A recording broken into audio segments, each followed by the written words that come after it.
Parliament isn't sitting, then the public do start to question what MPs are doing for their salary.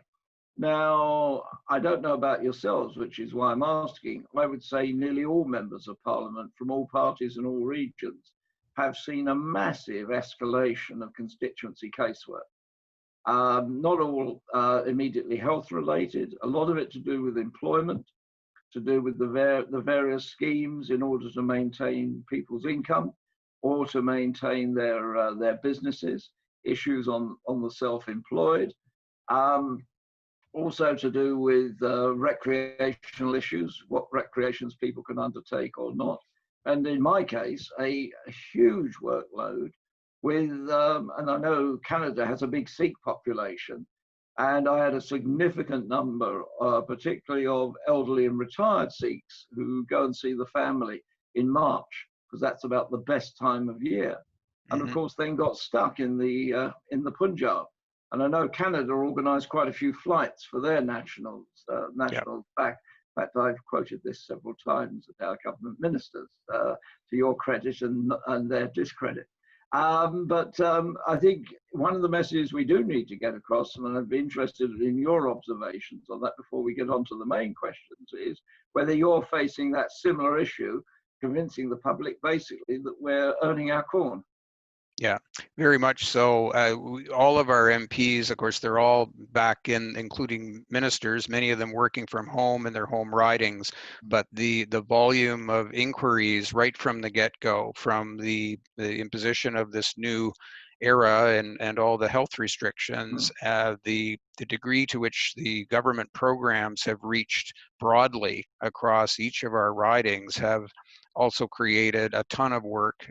We're not seeing people in person, obviously, but through phone and email, our constituency staff are right at their limit, and in fact, in many cases, over it. Just as you say, initially a big surge of repatriation issues, people wanting to get back home. The government had the call out for Canadians to get back home, but the logistics of doing that have just been almost insurmountable in some cases.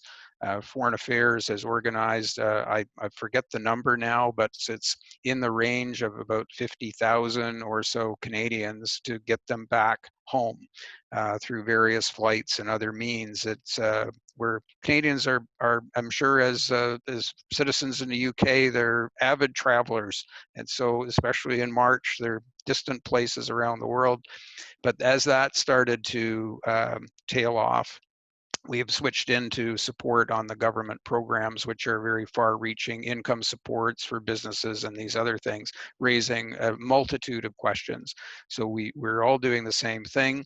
And the final point, you mentioned it, John, and that is the degree of interest with which the public see these virtual sessions is probably minimal at best. I think it's fair to say that even our media reporting of virtual sessions is next to nil, compared with, for example, daily sessions in the House of Commons. When the House is functioning and question period is on, this is often where journalists will take their cues as to the issues of the day. That's just not the case in following these virtual sessions. They're happening, certainly. Questions are being put, answers are provided, but very little of it is catching the attention of the public. And so too, the takeaway for the public is that MPs aren't doing a whole lot, certainly as it relates to Parliament.